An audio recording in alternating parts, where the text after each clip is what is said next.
My name is Gary Butterfield, he, him. My name is Kaya Ross, she, her. And you're listening to Watch Out for Fireballs. It is a Games Club podcast. And this week we are talking about Monster Train 2, which is a roguelike deck builder developed by Shiny Shoe and published by Devolver Digital for PC and consoles in 2025. Yeah, this episode was executive produced by Joey. Big thanks to Joey. Thank you, Joey. With the caveat that I haven't played any other games that came out this year. This is my game of the year. Yep. Yeah. I don't think that's quite true. Well, I know, but for the most part, I haven't played a whole lot that came out this year. But this is Monster Train 2. This is pretty hard to fuck with, even though it is by and large a lot more Monster Train, which is fine with me. It's a lot more Monster Train. It's a lot better Monster Train. Yeah, it's more complicated Monster Train, and it's a spirit of Monster Train that just keeps giving. Mm-hmm. We're recording this on November 5th, which a whole bunch of content just dropped that hadn't made to the Switch by the time we recorded, so I have not seen it. Just a little, disclaimer, that's not going to be here in this episode. So if you're like, why didn't you talk about this boss? They're cool mechanics, and they sound cool. Mm-hmm. One of the new bosses, when it shows up, it summons all the units that still exist down to the bottom floor. All the its units, and then gives a multi-strike. So like, you're really punished for not clearing out the riffraff. Nice. There's really cool mechanics coming up. Yeah, I'm looking forward to picking it back up because like you have definitely played so much more. Like, what Covenant level have you gotten to? Oh, I have completed Covenant 10 with 23 of the combinations of 180. So like I played hundreds of hours. Like this has been my in the pocket game since it came out. Yeah. And I played somewhere between 20 and 30 hours. Enough to prep for the show. Not because I don't like this. In fact, Monster Train is like the kind of game like this that I super fucking enjoy. Yeah. So I'm going to be leaning on you, Gary. Oh, yeah. No, I've got, at least prior to the update that happened today, I have good institutional knowledge of this. Mm-hmm. There are people who are way better than I am. There are people who have done Covenant 10 with all the clan combos. I have not done that. I'm just working through randoms, but I can streak on Covenant 10 at about 5. I can get about 5 in a row. Nice. And then something happens and absolutely fucks me over. Mm-hmm. This is really similar to Monster Train 1. That's a game we covered in 2021, episode 305. Similarly glowing. You can go back to that episode. It is a weird sequel that obviates the original. Yes. Which I think is a cool dispatch topic at some point. Yeah. You're doing, spoilers here. You get a little bit of like a Pokemon Gold and Silver second act kind of thing. Yes. Yeah. And just, it just builds on everything. Plays really similarly, but there are additional mechanics to add complexity. The basics are in that episode. We're going to go over that a little bit here, but that episode goes into it in more depth. Yes. Go listen to it. And also, like, I don't know. I don't know about going and playing Monster Train right now when 2 is available. I am not your boss. But if you take anything away, it's like, oh yeah, go play this. Like, do not look at the graphics. Do not get turned off by the vibe of it. It is just really fucking good. Yeah, it's doing well. Like it's doing well, but I do want this developer to keep going. Yeah. So return your copy of Inkbound and buy 2 copies of this. Oh no. Yeah. Oh, did you end up playing Inkbound? It's installed on my computer now, but I have not played it. Gotcha. Okay. Just momentum and it not being on the Switch. Mm-hmm. You know, the Switch is my shiny shoe machine. Yeah. So what is Monster Train? So we have a little bit of context for when we talk about the new stuff. Yes. So you're monsters in hell, and you're trying to escape all of the rings of hell, carrying a pyre, a dwindling source of your power, on a train. It is a 3-level train, and the gameplay battles come where you deploy monsters on the 3 levels, and then invading monsters start at the bottom, work their way at the top to try to get to the pyre.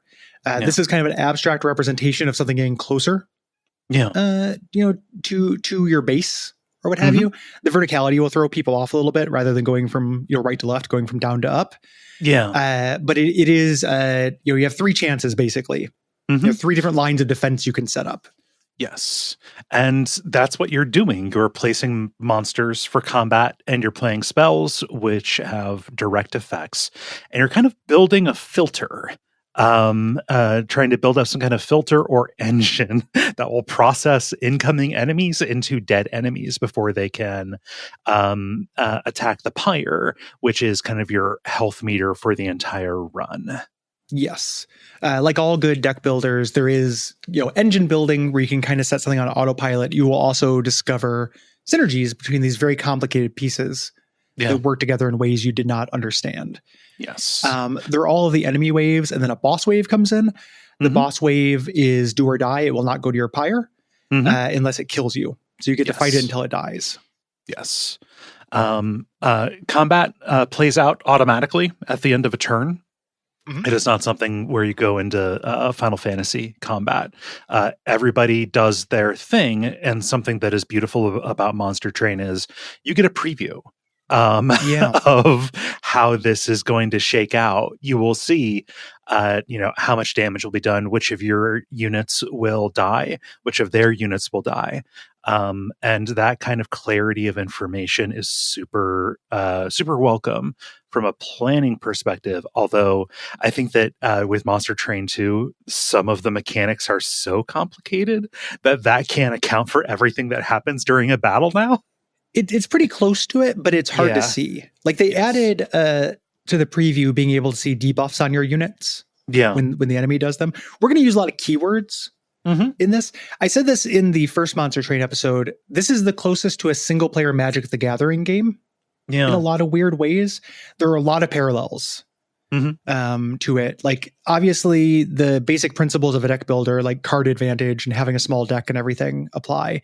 But this kind of preponderance of keywords and then the new card types that they add in Monster Train 2 all have analogs to Magic. Okay. It feels a lot like Magic. So like it used to be if let's say you cast a spell and your enemy has a thing, whenever you cast a spell on that floor, it debuffs your guys. It used to not preview that. In Monster Train 2, it does. Yes. Which is a godsend because you don't have to hover as much over everything. Yeah. Going over and doing the little tooltip tour read around everybody. Oh no. Which we'll talk about. Yeah. So you're planning this out, you're playing it. I'm going to rely on you for those Magic the Gathering comparisons as it comes. Like to me, this feels actually super similar to I don't know. What is it? Darkest Dungeon 2, which Darkest Dungeon 2 came out after, but like I think about that and this in the same kind of bucket because of like all of the different kind of markers and tokens that go on to represent buffs and debuffs. Like you get those keywords and we're just going to like refer to sap versus corruption. Similar things that operate very differently. Well, but it's sorry. No, I'm just kidding. Structurally, it has a lot to do with a Darkest Dungeon 2 or Slay the Spire. Yes. In the actual play, you're defending, in Magic, you're defending yourself, deploying creatures to be a defense against your opponent. Okay. Here you're deploying creatures to defend the pyre. One of the secret sauces of this, and this is a secret sauce in Darkest Dungeon and Slay the Spire as well, is that between battles, you get to choose which of two tracks you take. And you get 2 bonuses on each one, and you want them both. Yeah. You have to plan. That perfect information you have applies outside of battles as well. You can see the final boss that you're going to face. And if you're struggling in Monster Train, one of the things you're probably not doing is building for the final boss. Yeah. And you kind of have to plan ahead with that. But it's constantly making a choice where you want both things. And that's interesting. That's video games. Yeah. It would be really, really great for me right now to get a holdover buff on the spell, because that would change things. But one of my units needs trample or multi-strike or something because I can't punch through to the back line. Yeah. So I want to get that creature upgrade instead. And you have to choose. Holdover being a modifier that you put on a spell, I think it's just spells. Yeah, just a spell. Yeah, just spells. Where when you play it, it doesn't just go into the discard to be reshuffled when your deck runs out. It is just placed back on top of the draw pile, so you're always getting this bad boy. Yep, you get to use it every turn. It's really powerful. One of the Monster Train, another secret sauce of it is that it is not afraid to let you do really powerful shit. Yeah, that's the biggest thing for me. This has huge Final Fantasy Tactics appeal insofar as, I like this because it is a game that lets me break it over my knee. Yeah, it's really fun. And then when the game slowly ramps up to where kind of breaking it, the tactics you thought of as breaking it become necessary, you've learned how to break it more consistently. Yeah. And then you unlock a new level of breaking where you're like, oh shit, like I didn't realize that, like, the rage mechanic could get to the thousands, but through weird stuff where you're just doubling every turn and everything, you get to wild shit like that. Rage being an offense buff. Yes. It's like huge vibes of like Balatro going into a scientific notation, right? Yes. Yeah. And it's very satisfying when you beat the final challenges of this game, which are appropriately hard. They are a test for how well you built your deck. Yeah. Something that I am super happy about is I read an interview in doing prep for this. Very little like development detail on this, giving you a preview of that header when we get there. But like the interviewer asked, like, have you ever thought about doing synchronous multiplayer? Where it's 2 players going off against each other? Like, yeah, we're not doing that. Yeah. and they didn't go any further into it. But like, can you imagine just like you would immediately take away the appeal of this game, Gary, if it was balanced for fairness and multiplayer? You would almost have to do it as like a draft. Yeah. Or like a sealed deck in Magic terms. You couldn't have somebody build an engine and then bring it up against you because there would just be dominant engines. Yes. It would have the same problem high level Magic does, but it's another one of the ways that this is one of the most Gary coded games in the world is like no other people need apply. Monster Train is a solitary activity. You do this with yourself.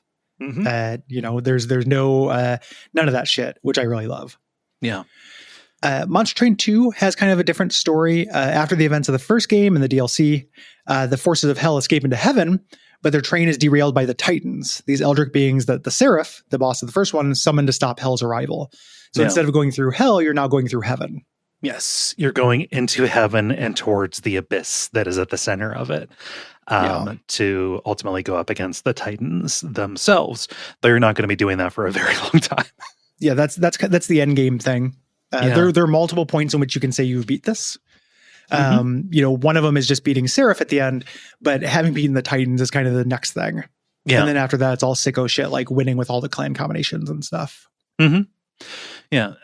So character-wise, like each of the clans that you have has a champion. Like one of the first ones you get, Fel, who was an angelic boss from the first game, gathers up these forces to take on Seraph and the Titans. And this is the last that we're going to speak about the story.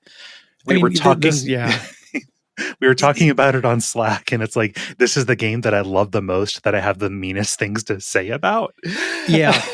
It's pretty crazy. Like somebody else on the team, and I don't want to, like, let's say on the off chance somebody from the team listens to this, I don't want to hurt anyone's feelings. No. And I've talked to people in the wild who do like the story of this. I can't get it. The story itself feels very generic. to me.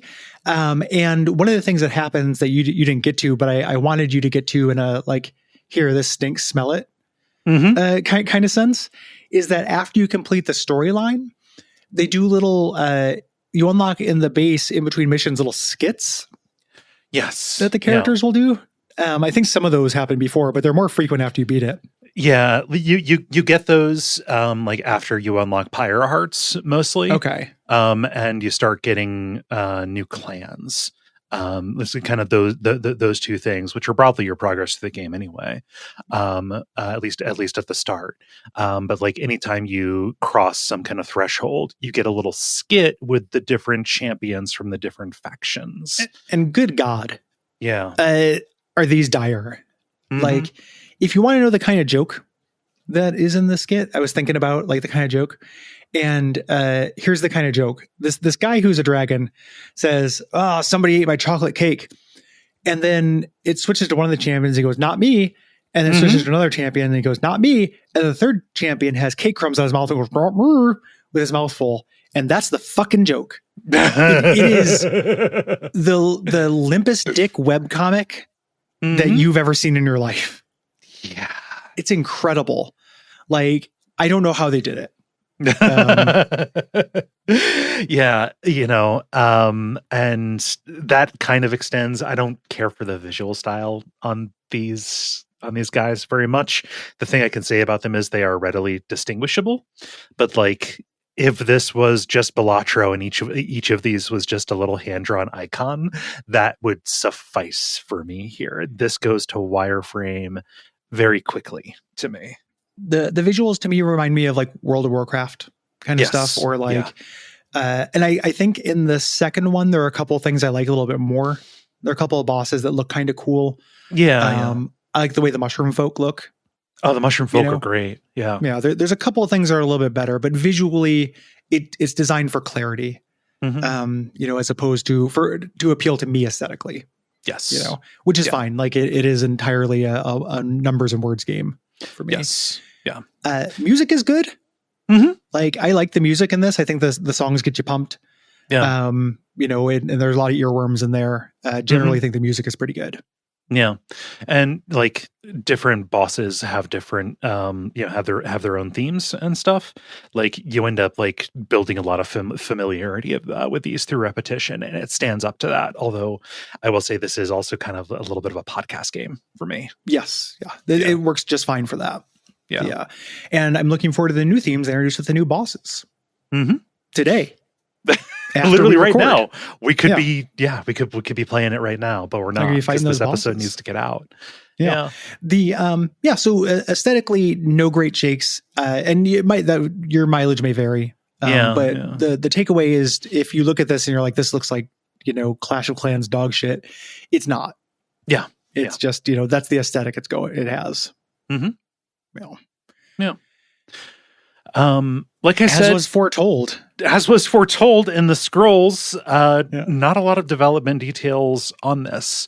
Like I think I saw 2 interviews that somebody did, like the CEO of the company. And, I will go back into the archive of like the Steam, like news posts, because oftentimes there will be fun little dev, diary kind of things, updates here. All of those are just new feature announcements.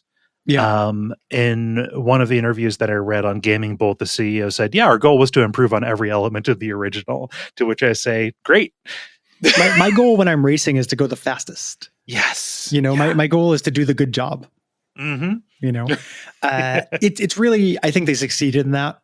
Would be the takeaway. I do think this is a better game than the first one. Even though it's really interesting, if one had not played the first one, this has a harsher onboarding. Yes. I think. This kind of picks up where the last one left off in terms of complexity. Yeah. In a lot of ways. Additionally, like the original clans, like their hooks were easier to discern. Yes. Like starting you with the Banished as your default clan is fucking wild to me. The Banished is like, this was something that Will Hughes of the AV Club, close friend, talked about in his review of it, is that it does start out pretty complicated.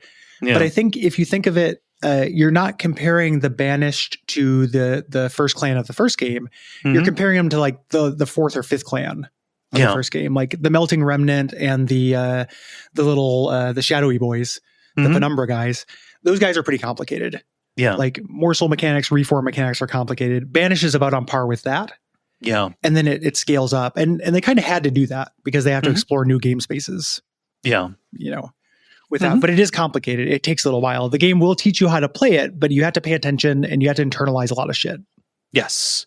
And the tooltip game is on point with this. Yeah. I play this on the Switch as well, and you just highlight a unit and then hold a shoulder button and it just pops up like definitions of everything, including definitions within definitions. Yes. Yeah. It sounds super overwhelming. It does have a tutorial. It will teach you how to play it. Yes. It is a complicated game. It's not like Crusader Kings complicated though. Right. Yeah. So this was announced in February of this year of 2025 and a free demo came out. Did you play that demo? I didn't. I don't like doing demos because I want to play the full thing.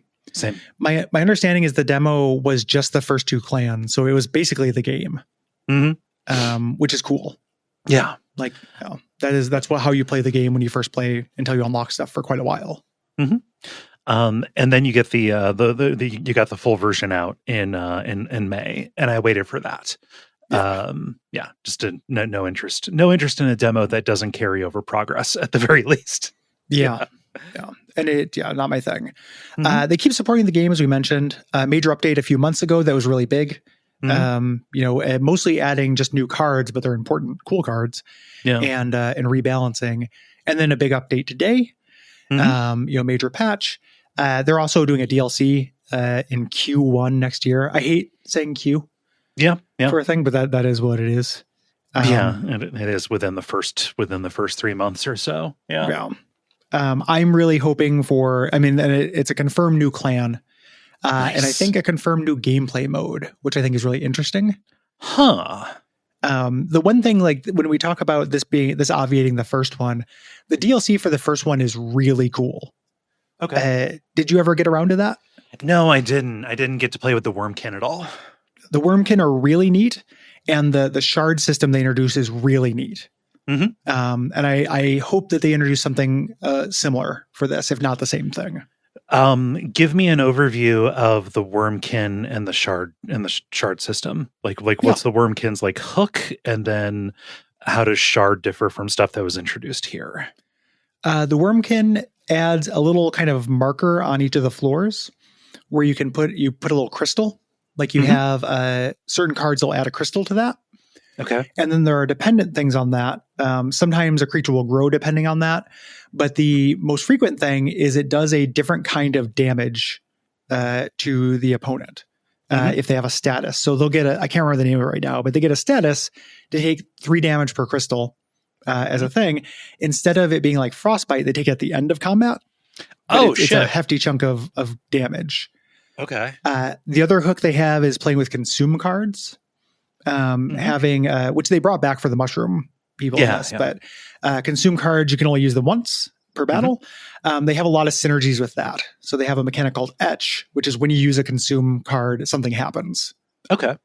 And then the shards allow you either to like superpower a card or combine 2 creatures. Like each creature has an element you can add, like graft onto another creature. Oh shit! At the cost of making the rest of the game more difficult. Okay. So you have shard levels, and like that, this will, at shard level 15, enemies get this much more health. Stuff like that. This enemy gets this keyword at shard level 50. You have to be really careful, but it allowed you to make like truly insane units. And the things that were brought over from units were interesting. Like you could get a trample on units, which is not something you can buy in the store. Like you can add that to something. Oh, wow. Yeah, it's real neat. It adds a whole different concern, your power versus its challenge. And like, are you making a choice good enough to meet the challenge it's going to add? Really cool. Yeah, that sounds rad. Yeah. And the final boss as well, which you get to by getting 100 shards. And that comes back in this, right? Yes. Like this version of it. A version of it. It looks very similar. Prism guy. Yeah. The manifestation of the internet from the end of Fahrenheit, or from Very the end much. of Indigo Prophecy. It also has sex with a dead person. Yes, but that's one of those skits, so I skipped it. Technically dead. It was very grim. Mademoiselle Lion's Mane had sex with a dead person, but I don't know, there's a bunch of like 2003 humor in it, so I skipped it. They were all on a couch. Yep. Yeah. The trample keyword. Trample is super powerful because if what that does is if you overkill an enemy at the front with an attack on a unit that has trample, the damage spills back to the unit behind the one in the front, and it can continue. Yes. Typically the enemies have a tank unit up front and then weaker enemies behind. So with a high enough, hard-hitting trampler, you can take out the wave. Yeah. And this is distinct from sweep, which attacks everybody, but generally can be weaker, but you can power it up if you want to, because everything can be powered up, because this is Monster Train, baby. Yeah. Because if all the parts work together, like this is a big toy box of different keywords and parts that you craft a way to combine. Yeah. In ways you think are neat and would be cool. Yeah. And you try stuff and then you get surprised by it. There are a bunch of kind of new basic features of this before we talk about the clans here. One of them is at the beginning of every run, you select what your Pyre Heart is. This is the power source at the top of your train. You unlock these by meeting different kind of conditions. And these are things you'll usually do naturally through play. Yeah. Playing a certain number of cards of a certain type, upgrading, winning a little challenge mode, spending a certain amount of money, things like that. And these are kind of like a feat, almost, or like a quirk in Fallout terms for the rest of your run. Yes. And these can be pretty broken. The one you start with doesn't have anything. Except for just generally hardy stats on its own. Every one of the Pyre Hearts has its health rating, but also has an attack, like it can defend itself. But there are enemy builds that get around that quite a bit. Yeah. So these will give you different advantages, and you can kind of use these to shore up weaknesses that you have in your clan, or just to ignore a part of the game you don't like. Yep. One of the things I can do this, I don't dislike it, but one of the ones that I think is a good thing to unlock early for people is the Bogworm's growth. Weak attack, weak health, but every battle it adds a little bit of extra space to a random floor. That's so wild. It's super good. You don't have to take that upgrade. At the end of a boss, every the third and sixth boss, you get a major upgrade, and you can choose either to get more mana, more space on every floor, or more card draw. And this kind of takes care of one of those at the expense of having a weak Pyre Heart. Yes. But with that much space, you have much more ability to allocate units to defend it. So you have a better chance on that. I ended up rolling quite a bit with. I kind of went between. What is the one that lets you heal the front unit on every floor once per battle? Wings Spirit. Yeah. Wings. Yeah. That one has H's and Y's in that. That one's super easy to get because all you have to do is shift. A little bit, and you start with the shifting clan. Shifting is like moving units around. Yeah. Which is the keyword for moving. Yes, but just like once per battle, being able to like top off your tanks is especially good when you remember to use it. And a lot of these will just be like a once per battle thing you can deploy. Yeah. These can change things kind of crazy. There's one that allows you to copy cards like everywhere instead of as special events. That's real cool if you're going to do a real card. There's one that makes everything appear with a random upgrade. Yeah. Which is that one's neat. It's kind of a crapshoot, because if you get a creature that you would like to put a good upgrade on and it has a bad upgrade on, that sucks. But a lot of times it's just bonus, and upgrades are really expensive. Yeah. Saves you a lot of money. Yeah, and it's just a random. It's just every time you get one of these things. Ended up rolling with that. That one is also, man. We'll talk about the dimensional challenges. That first dimensional challenge you have to do to get this thing is really weird, but also remind enlightening. Me what it is. I haven't done it since the game came out. It's the one that is completely equipment focused. So I forget all of the kind of commands on it, but you get all kinds of bonuses for equipping things, and also you can't unequip or something. Forgive me because I don't remember it. The main problem with it is the reliance. It just fills you with the little sacrifice whelps. It just your deck is full of those damn things, and at first it seems like, okay, what is this 1-in-1 unit useful for? And then you realize, oh, I can intentionally trigger siphon effects. Anything that will activate when something dies, I can control when and where that happens by using these things, by sacrificing them. Yeah. Siphon being the enemy version, like something happens when one of your characters die, and then harvest is the player version, which is whenever anything dies. Yes. A certain thing happens, usually a stat up. Mm-hmm. So there's a bunch of these that are really cool. Once you beat the actual final boss, the first 3 times you beat the Titans, you unlock kind of the super pyres at the end. I'm going to spoil what those are mechanically. Mechanical spoilers will happen in this episode because they're all really cool. Yeah. The first one, all your friendly units get +1 power on Slay, permanently. So ridiculous. Super good. If you get one of those sweeping units, it's going to take out a lot of guys. Yeah. They're going to get really powerful. My favorite is called the Pyre Dominion, and it removes the train stewards. We'll talk about what those are, and the starting cards, and lets you draft. You get to pick cards for your run. Wow. For that. So they give you 3 cards, 3 creatures of each clan, 3 spells of each clan. And you get to choose those to have your thing. Your deck will start slimmer. You won't have to get rid of the jobber cards. Yeah. That you start with. We can just say what train stewards are. These are clanless units that pretty much you always have at the beginning. Generally, the shield steward and the spear steward do very little damage. Generally, don't have an awful lot of health. They are there just so you have something. Usually, when you are proceeding through a run, you replace them. Yeah, one of them's a tank. One of them's an attack one. That's one of the things they changed with Monster Train 2. They used to just be the same thing, and now there's an attack and defense one. It's necessary when you first start before you have any creatures. You only have your champion, you need to use these. This gives you other creatures instead. And one of the things, again, if you're struggling with Monster Train, get rid of your train stewards. Yeah. You have to trim your deck. Keep it keep it so you only draw the good stuff and not one of these jobbers. Of course, you can build towards making your train stewards ridiculously powerful. There's a room card that makes them into ridiculous powerhouses. And you can upgrade them like any other unit. Yes, as well. So they can just kind of be a blank unit with no abilities. Yeah. But upgrade units, they do not apply to multiple copies is the thing. Yes. So if you want to make one endless or whatever, it's only that particular one. Yeah. So you have to draw that one. Yeah. Through that. The final one you unlock, I haven't fucked with that much, but it's interesting. You get a blight card, the blight card that does a damage if you don't spend it. And we'll talk about blights in a moment.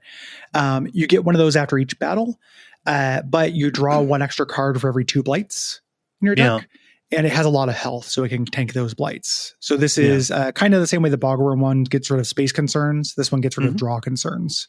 Nice. For you. Apparently pretty good. I haven't fucked with it very much, though, because I'm addicted to the drafting. Yeah. It's pretty good. It's nice having that early control. It's real fun. It is a really cool... it's why I'm able to do real well at Covenant 10. Because otherwise it'd be very difficult. Yeah. It's also interesting, too, because some clans need their kind of starter cards or work best with their starter cards. We talked about the Banished, their primary mechanic. One of them is shifting, moving your cards or moving your units. One of their basic cards moves a unit. Yeah. If you are playing with the Banished and you're using the Pyre of Dominion where you get different cards, you don't start with something that moves units automatically, which means you have to build around that. It's still a really powerful clan, but you have to build in a different way. Yeah, build it to take advantage of Valor, right? Yeah. Yep. Yeah. Valor, or you can also just ignore clans, which is awesome. Yeah. This was true in the first one too, but if you get something powerful enough, I'm going to sprinkle tips because this is the most bullshit game that we ever do. Yeah, no, that's what I wanted when I structured the notes this way. I want people to play this game. Don't become so dependent on your champion. Mm-hmm. You can have runs where you have a unit that is better than your champion, and your champion can just not do that much.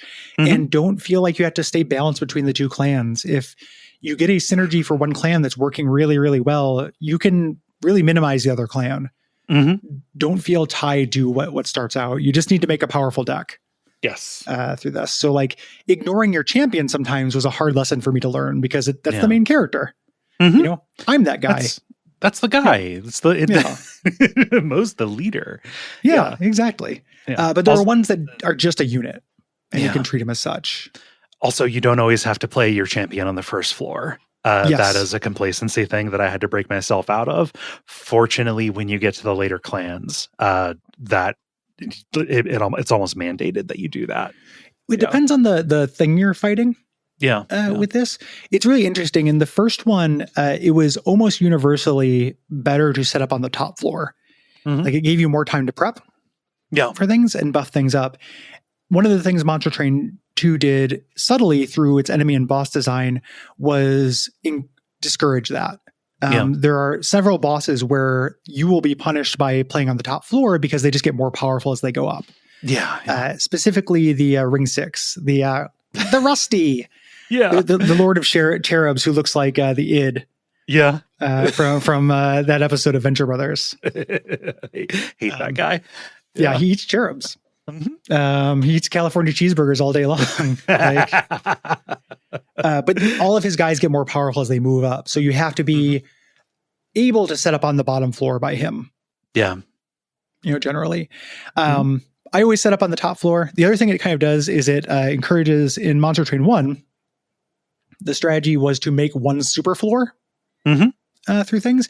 You can still do that, but there are things that encourage you to do multi-floor setups. In this more than previously, which I like. Something I love is the addition of the deployment phase. I didn't realize this was new at first. I was like, this just makes perfect sense. It wasn't until I did some more reading I was like, oh yeah, I was like dealing with enemies coming in at the same time I was using my card draws to just get people on the floor. Yeah, and you're at the luck of the draw with that. The way the Monster Train 1 did it was there were units called banner units that you were guaranteed to draw in your opening hand. Now there are still units that count as that, but they show up in a phase where you have your normal amount of Ember +1. Ember is mana. All these cards have a cost to put guys out in advance. Your champion doesn't cost anything. Yes. So you always can kind of set up in advance. This synergizes with that floor bit before. Like, I need to set up on the top floor for this enemy. I need to set up on the bottom floor for this enemy. Yes. Through this. And you can make your deployment phase more powerful. There are a good number of artifacts that are built around that, giving you more mana in order to deploy there, or like bringing in cards that are not starters for that. Yeah. One of the things they added today as we speak is an upgrade that allows you to turn any unit into a deployable unit. God damn. Typically the units that are not deployable are like common units that have niche uses. Yeah. You know, and now you can get those out. So for example, with the Banished, they have little angel guys who play instruments. Little herald kind of hymnists, I think. Yeah. Hymnist. Those do a buff for the whole floor. They're not deployable though, because that would be very powerful. You can now set them up to be deployable if you get that event or upgrade. I haven't played with it because it's happening now. I feel like I have bugs on my skin. Yeah. I haven't played with it the same way I'm not outside playing right now. You know, it's that feeling like, I don't know what's out in front of, I'm looking at a computer. I'm not looking at my street. Yeah. But yeah, that's kind of the deployment phase. Really strong, really smart. There are two new card types. We talked about equipment and rooms previously. These are things that are very much like Magic the Gathering analogs to rooms are kind of like enchantments. Equipment is kind of like equipment. Okay. The way these work is a room will do something to the whole floor. These are always beneficial to you. There's one that does damage to everything on the floor, which is really great. Yeah. You can just avoid that floor. It's like, we don't go there. It does 50 damage every turn. I don't go there. Yeah. That's the Inferno one, right? Yeah. It takes a little while to figure out how to use that one, but it is good. And then equipment are things that, they have the same cost as a creature, but you add them to a creature. So they supplement it. It's basically, it's not that different from a spell that would give, the monster those abilities, but it interfaces with deployment and other benefits. Like you can get a artifact that lets you draw one when you deploy, and it costs nothing. Yeah. So you can start with a guide with a piece of equipment. Yeah. And there's a whole clan that is, built around the equipment system, the Lazarus League, or that's one of their things. It's kind of the banished, their other kind of thing other than Valor is they have a lot of equipment synergies as well. Yeah. They want to onboard you with that. And these very powerful and again, synergistic. Yes. Each clan has, there's generic rooms and equipment, and then each clan has specific flavorful rooms and equipment that synergize with what they do. Yes. Yeah. A lot of ways, the journey of playing Monster Train is figuring out what the clan's deal is. Yeah. Yep. Like you play for a while until you realize like, oh, this is what these people are good at. And to me, the joy of a game like this is reading their abilities and trying to like intuit what that would be and then testing it. Yeah, because there are some that just don't make any sense as you play it. Like one of the things when we get to the Lazarus League to talk about that is like everything is constantly self-destructing. Yeah, there's a self-destruction like mechanic similar to the Melting Remnant in the first one. That's really powerful. Like all of these things. One of the other things that I love about Monster Train is there are like tier list or whatever. There are clans that are more powerful. Everything's viable. Yeah, everything is fun to play. Yeah. Fun and can be powerful. Like the exploding Lazarus League things, like there's a way to make that work and it can be insane. You just have to figure it out. It's a puzzle. Yeah. Yeah. That's the satisfying thing because getting familiar also opens up the ability to find those synergies and just, break them apart. And like the clan rooms are more like that. The clanless rooms have some very don't disregard those. Like the silence chamber. That's really good. You put that on the first floor. So like silence gets rid of all of your enemies like buffs and debuffs, basically any of their magical shit.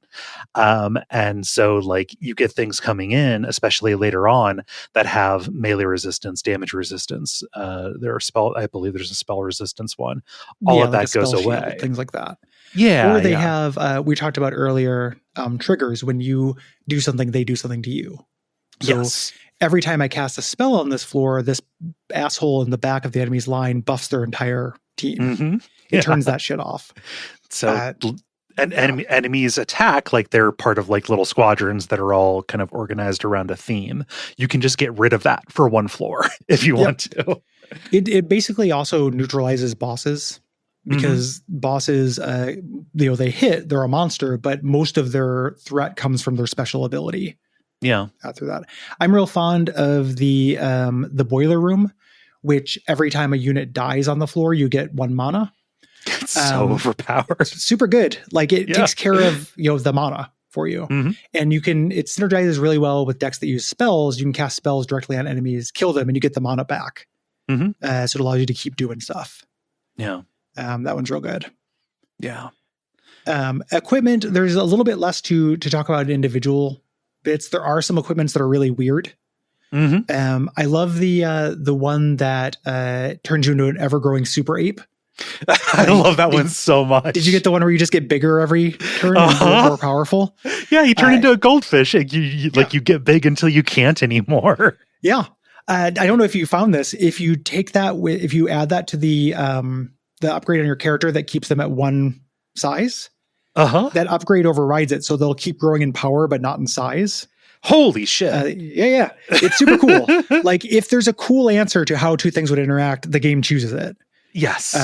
So that's really powerful. There's also a thing that they just introduced where you can have a character in stasis, where they get more powerful until you unleash them. So if you can let them wait for a little while, they get buffs every turn, and then when you unleash them, they're much more powerful. That thing, that specific piece of equipment was so clutch for me. As I started, it was a run winner. If I got that, it's real good. And there are ones that are like a little bit more like meat and potatoes, like the equalizing rings. Like I would always take those. That can turn so that makes your attack the same as your health. And if you're deploying like a tank unit, tank will have low attack, very high health. You can suddenly turn that into a really good damage dealer like that. Yep. And if you're thinking like, does that synergize with things that increase your health every turn? Like, of course it does. Yeah, of course. They always take the coolest option. Yeah. Yeah. The game is never going to say no. So like if you put that, there's a floor where your characters will gain health every time they heal. And you can put that equipment on there. You can also combine two pieces of equipment together. So like you can put that on you can put all three of those things to have a character that is ever growing really powerful. Yeah. You just have to find the cards for it. You have to find the combo. And there's equipment that you can put on enemies too. Like the blood suit and the death suit.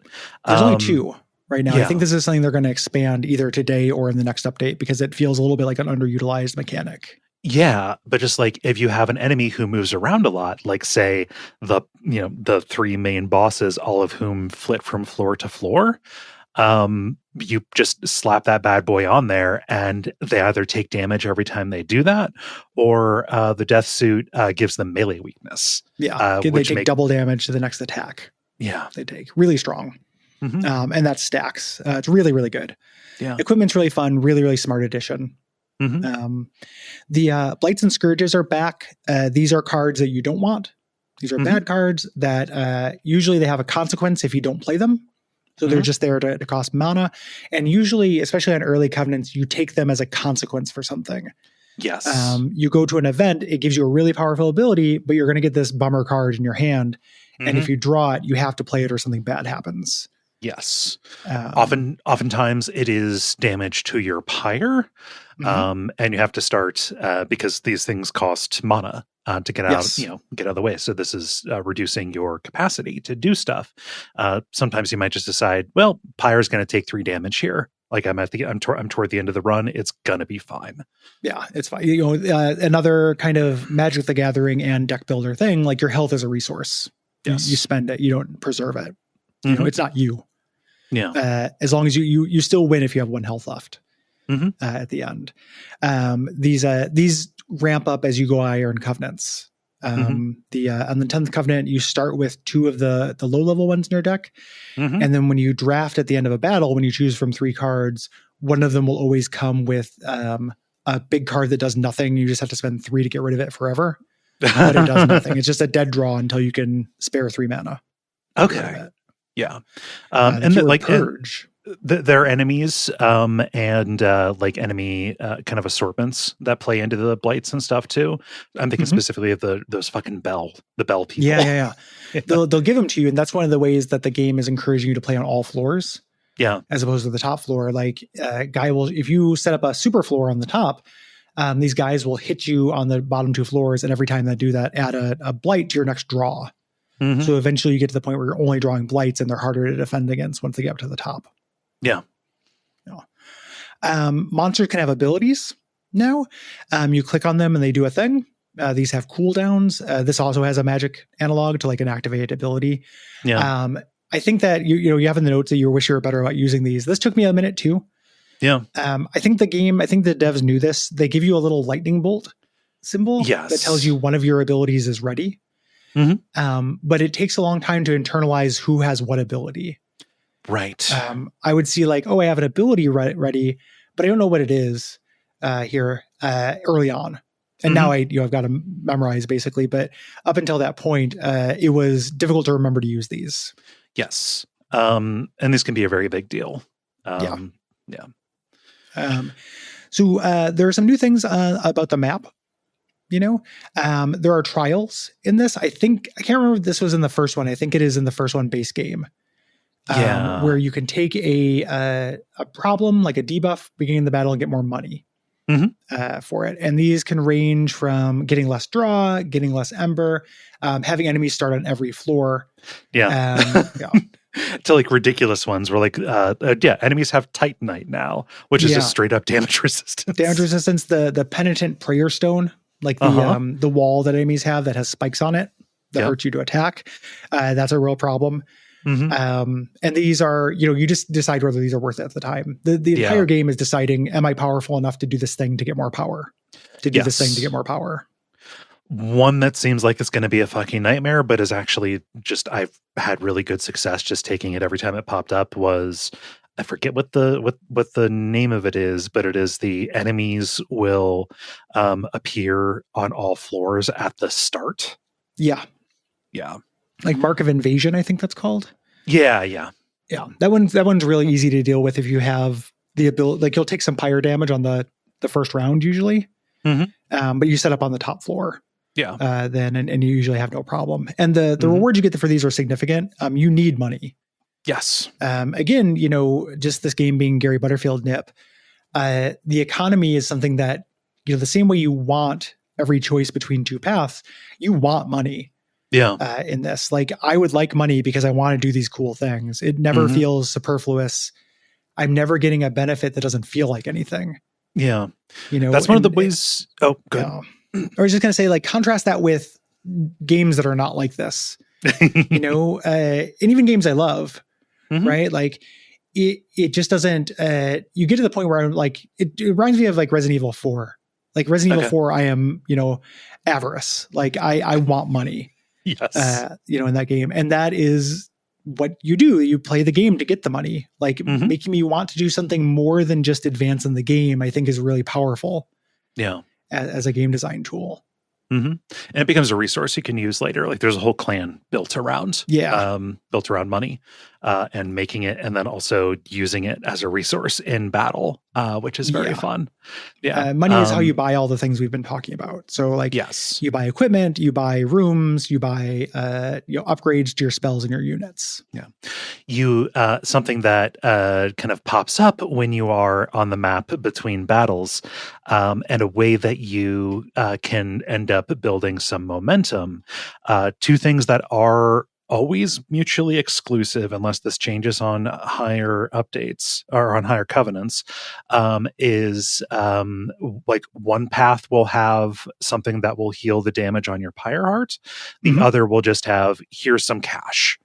There's cash. Those will be random. They're not always a choice between those two. I never ran into a place where one was on the same side of the other.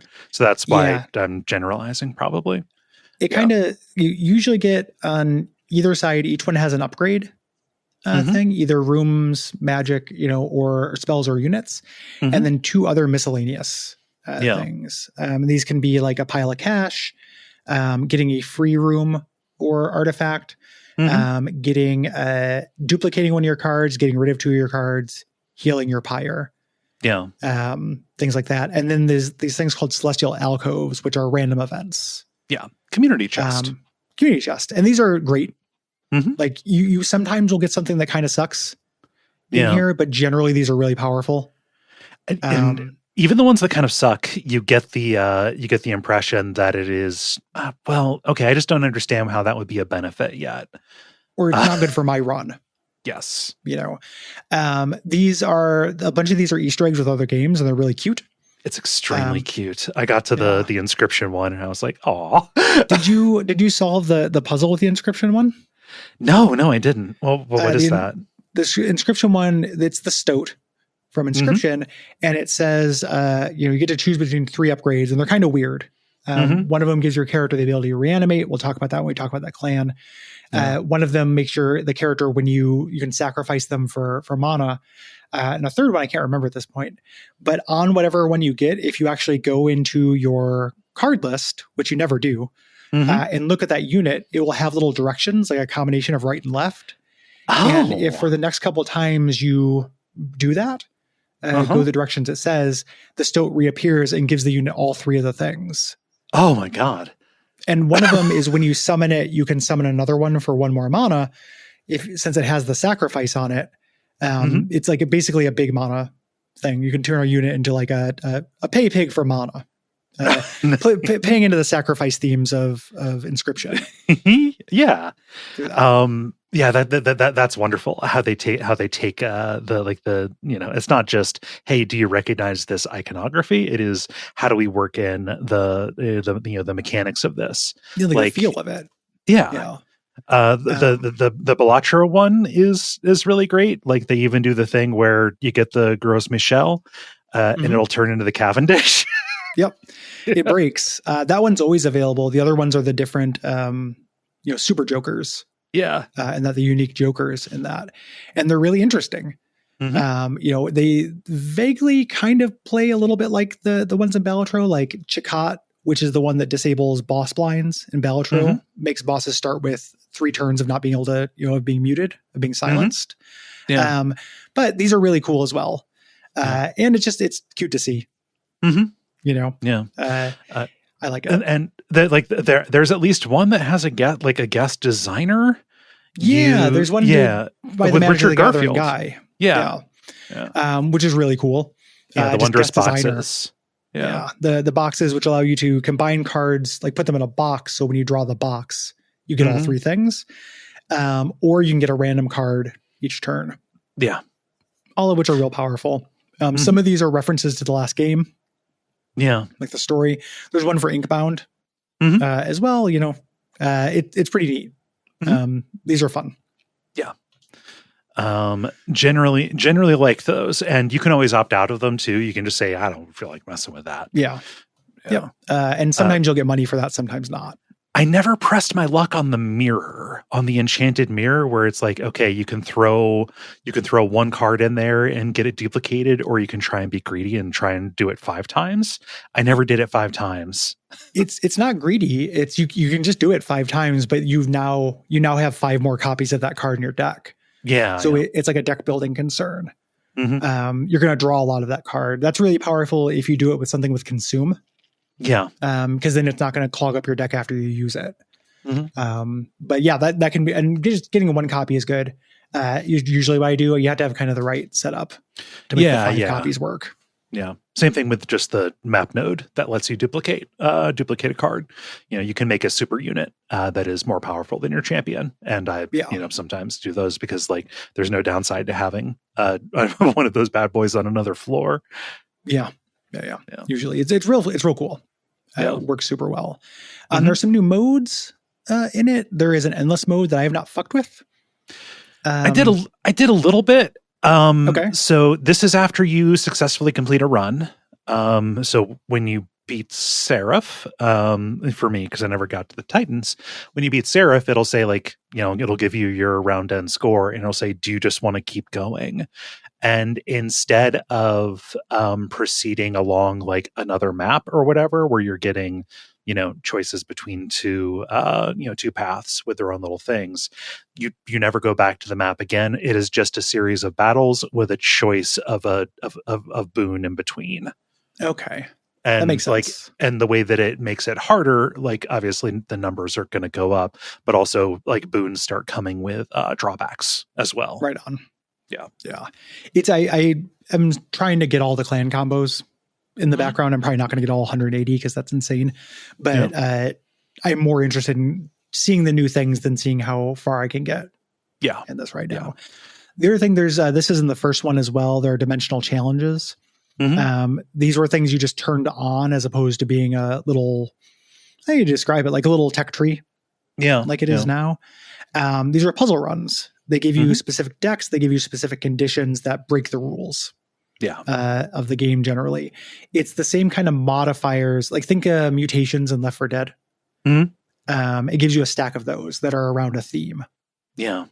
For this. So your enemies, every one of your enemies has spike, or every one of your characters has spikes, but they start with sap. So they can't attack. They just have spikes.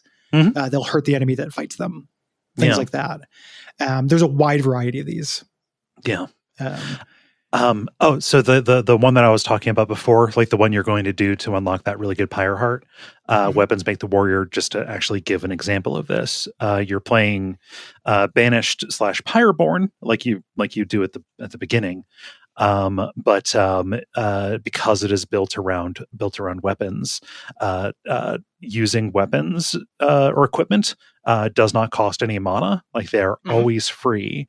And you get 3 random equipment cards at the start added into your deck. All of the benefits from those from equipment are doubled, but the downside to it is that the modifier is called no fluff. All of your cards will have one fewer upgrade slot. Gotcha. Yeah, they want you to use the equipment and see how powerful that is. Like all things like, Monster Train, some of these, the same way growing in covenants can sometimes make you more powerful in addition to being more challenging. Some of the challenges are easier, or at least like a side grade to teach you something. Yeah. As opposed to just being a challenge mode. And that's what I like about Monster Train, and like there are other games like this that kind of internalize an achievement kind of structure in order to teach you stuff about Into the Breach, about the game. Like famously does it. There are some, about half the challenges in Isaac are interesting, not necessarily challenges. They're just like, this would work.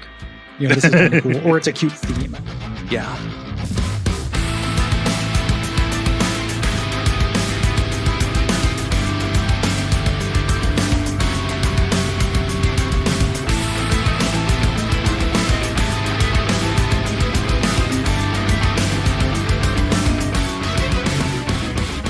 The biggest change in this, in addition to all the things we talked about, new bosses and stuff, are new clans.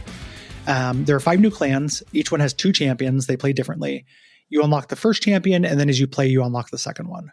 Yes. We're going to talk about the different clans here and kind of their vibe, their general thing they do. Yes. You're not just unlocking champions, like you are leveling them up with you're leveling up the clan itself. Yeah. And you are unlocking cards as you go. I don't know that I'd love this decision in this game to not let you have the things that are going to define the clan in the first kind of handful as you go. This is one of the things that I do not feel like these are meted out in such a way that I felt like I was being kind of onboarded into what this clan is about. I think that's probably the intention.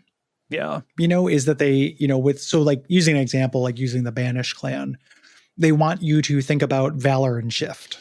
Like those are the 2 things the first champion fell has as keywords and kind of synergies, and the opening cards do. And they want you to get used to that. And then as you get more cards, it adds a couple more dimensions. Yeah. I would want there to be just an option in the menu that unlocks everything. Yeah. There might actually be, I haven't looked. But like that would be my preference for this. Like you can skip that grind if you want to and just play with the full toy. Yeah. Yeah. For me, it was a non-issue because I was going to play enough to unlock all the shit anyway. But they can't make that assumption. Like not everyone is a sicko. Yeah. Through this. Theme-wise, these are fallen angels. The Banished Star. The Banished Star. They have a mechanic called Valor, which is a little complicated. Yeah. Valor is a buff that can go on every unit and increases your attack power, and it gives armor at the end of the round for the front unit. Yes. So basically you set up a formation. Everybody gets Valor. The first one's going to be tankier and hit harder, and everyone's going to hit harder. Yes. And it kind of feels a little bit like those are going to undercut each other, because if you're shifting things around, you have to be very intentional about who is going to end up at the front. Like one of your junk cards when you play the Vanish, not junk, but just kind of basic cards, Starter is cards, just is to take a unit and advance them to the front and give them some valor. But like the way that you can fuck with that is shifting somebody to the front also necessarily shifts that other unit back 1, and that triggers their shift keyword. And they have different effects, oftentimes stacking valor on top. A couple of rounds into a wave, on playing the Banished or anything with Valor, you're going to end up with things that are just going to end up armored at the front, no matter what. You can also shift multiple times. Yeah. You know, it wants you to be intentional about movement, which is a play space that the first game didn't play with very much. Like, you wanted to have tanks in the front, but your positioning didn't matter. Right. In the first one, other than just kind of general video game tanks up in front, DPS in back. Yeah. Like you also get like spell cards that will not just move you forward and backward, but like you can raise or lower and get buffs, or like you raise and then like change the enemy position as well. Like as you scared him back. All of these things work on everyone, actually. Like you can use that shift to the front and give a buff to an enemy if you want that enemy to die. The buff won't matter. I just need them to be in front. That's another little bit of Monster Train secret sauce. Like you have things that are beneficial, but you can use them on on the enemy if it would help you. Yeah. You know, and often, things are detrimental that help you. For example, you know, if you have a character who has incant, which means every time you cast a spell, something happens, and you have a spell that gives a unit spell weakness, you think you're going to give that to the enemy, but the enemy doesn't cast spells. If you just have that in the end of your hand, cast it on your own guy and get that incant trigger. Spell weakness doesn't matter to your characters. The enemy doesn't cast spells. Yeah. You know, and it's counterintuitive, but then once you conceive of the idea to try, you get that feeling of delight that it works. Yeah. No.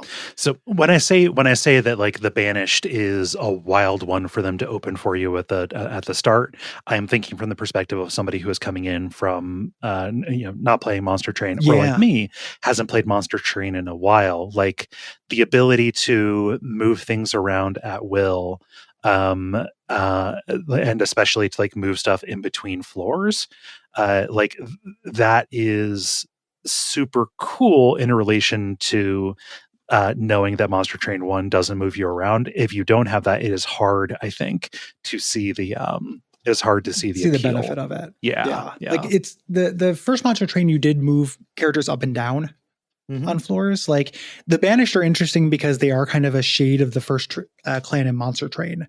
The first clan in Monster Train 1 had Rage, which is like an attack buff, Armor, which is a defense, and could ascend and descend units. So you could overstack a floor.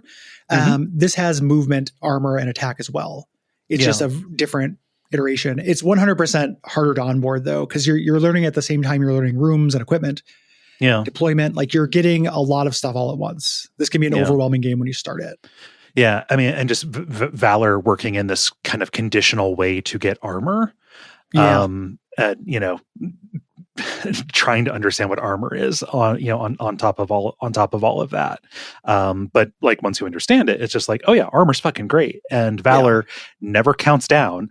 And you just always have a source of armor at the end of a turn if you want to. For your front unit, for your tank. Yes. Like it makes sense that these guys are, out of these 5, this would be the one you would start with. Yeah. You know, I don't think any of these other clans are easier to use, but it is, like I said, it's about on par, I'd say, with the Penumbra. And from their first clan in terms of complication. Yeah. They also have an emphasis on melee weakness. So that makes the enemy take double damage. Damage shields, so they don't get hit. And then those Hymnist units we talked about, which are little one-space units that buff the entire line. Yeah. Every one of the clans has a unit that is kind of like this, like little basically monsters that you play that are like resources. Support. Yes. Yeah. And these are cute. Train. All Hymnists. Yeah. These are really powerful. Like you just put these at the back of your rank. But like the upbeat warbler gives everybody quick, which is ridiculous. Gives just you attack first. You go first. Yeah. Like usually the enemy attacks you first and then you counterattack. But if you have quick, you attack first. And then Punk Shredder is amazing because that is one of the ways that you get trample that is not inherently on a card, on a monster card that you get.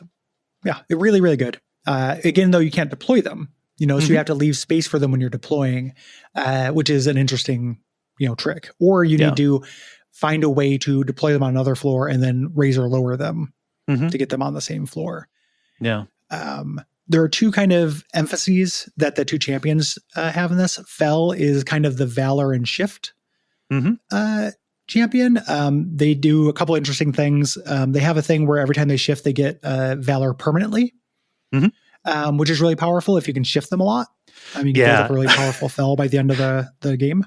There's a monster unit you can get that's called the Battle Dancer. From this as well. If you place the two of them on the same floor and you just kind of like keep toggling them back and forth, they are always gaining. Yeah, they both they're power always up. gaining Valor. You can do just a shitload of damage.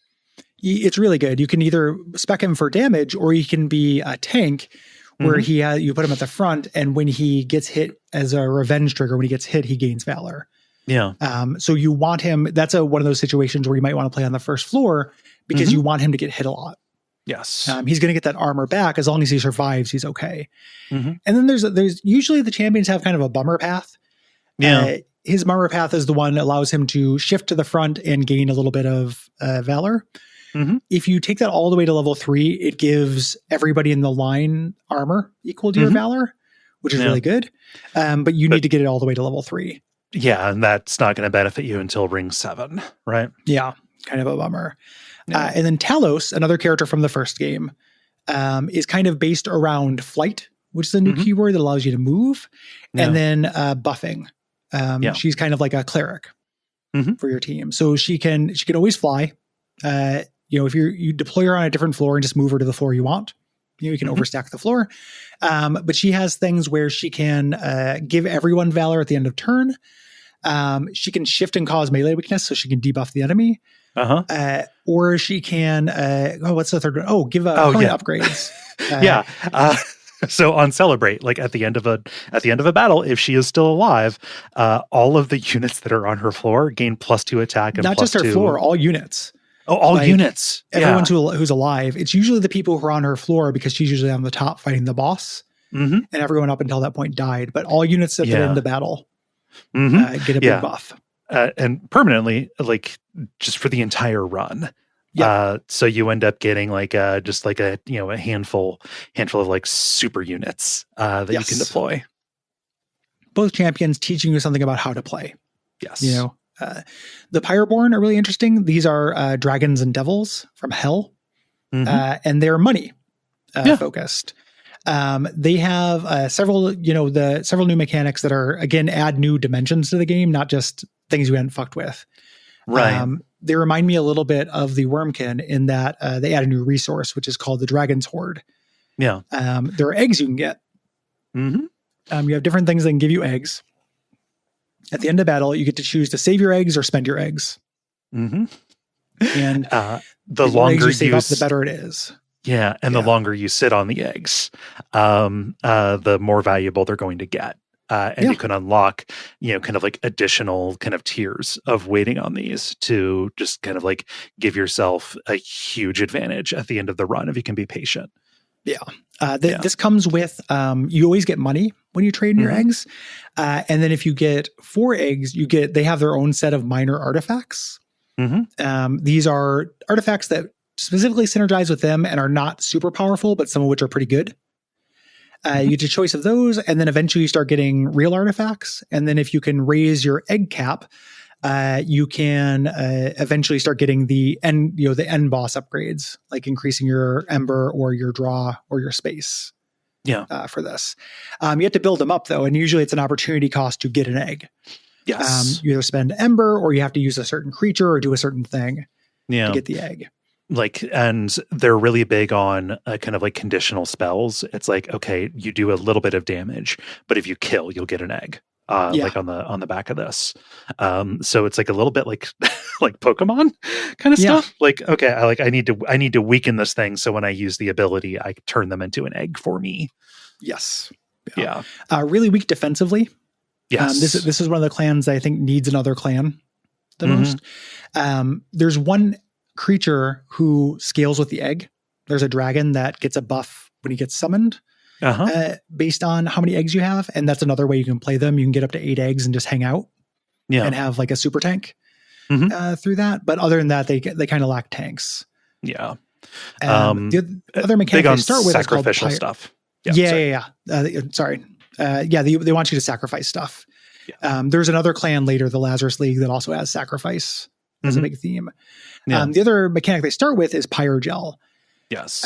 This is a debuff. You spit on the enemy, and the next time they take damage, they take that much more damage. Right. So if the enemy has 3 Pyrogel and they take 10 damage, they take 13 damage instead. And does that tick down? I forget if it ticks down. I can't remember either. Typically, it hasn't come up because I've usually used it on the same floor I get it. You know, I kind of don't think so, but I don't remember. Yeah. Here. So the strategy that implies is if you want to build around it, build it so that you are just stacking as much Pyrogel on the enemies on the lower floors as you can, so that even your weakest enemies can finish off whatever they need to by the time they get to the 3rd floor, right? And spells, like one of their spells, a 1 cost or a 0 cost 1 damage spell, which ordinarily wouldn't do anything, but if you have Pyrogel, you can do a lot more than 1 damage with it. So spells become very powerful if you can stack this up. Yeah. And that's a thing with the whelps specifically too, like the bloated whelps, the ones that are basically spells in unit form. The whelps are crazy to me. I never got them to work. You know, like I'd summon them sometimes. There's one that like sneezes on the enemy and gives them some Pyrogel, the snotty whelp. There's one that enchants your whole team with avarice and stuff, which we'll talk about in a second. But the whelps kind of suck. Yeah. They're kind of an analog to the imps in the first game. And one of the champions has a path that's all around the whelps. Yeah. But the whelps aren't very good. No. I found. So kind of a weird misstep there. Avarice just gives you money when you attack. You have Avarice 10. Every time you attack, you get 10 gold. Yes. For this. Which compounds over the course of a battle. And that gives you, that much more. When you're at shops, if you end up like exhausting the stock that is there, you can just pay money to re-roll and get more options too. It doesn't just re-roll the ones that are still available. So like you can really get deep on the upgrades and stuff that you're going to get. Or especially like trinkets. God, a Pyroborn run just full of trinkets. Yes, you can end up with so many artifacts. Yeah, like if you have a good egg synergy, you can end up with a Pyroborn artifact and a actual artifact at the end of every battle. Starting from battle 3, really powerful. Yeah, the 2 champions are Lord Phoenix and Lady Gilda. These are like a newspaper comic, husband and wife. Yep. Their actual little skits are fucking intolerable. Just like Lord Phoenix saying, like, I did not anticipate that you would deplete our Pyrogel reserve so much. I'm going to have to charge you extra. Cool, man. You spent all of our Pyrogel on shoes. Lord Phoenix, let's have sex. No, Gilda. Plausible Pyroborn. Yeah. The sucks. Lord Phoenix has basically he can either increase the Pyrogel on a floor, he can do an ability that spits Pyrogel on everything, or he can what is the third one? It's the conjure where you gain eggs. You gain eggs. For it. And then Lady Gilda is more about eggs and money. She'll either summon 2 eggs behind her. That are units that can't attack, but if you have them at the end, you get the eggs. She can just be a big trampler, or she can give everyone avarice. Yeah. Or give your whelp units, like make whelp units cheaper to play on the floor, but she takes up 3 spaces. Yeah. So I don't know, just hard to use. Yeah. I don't care for either of these champions. Pyroborn is such a support clan for me. Yeah. For sure.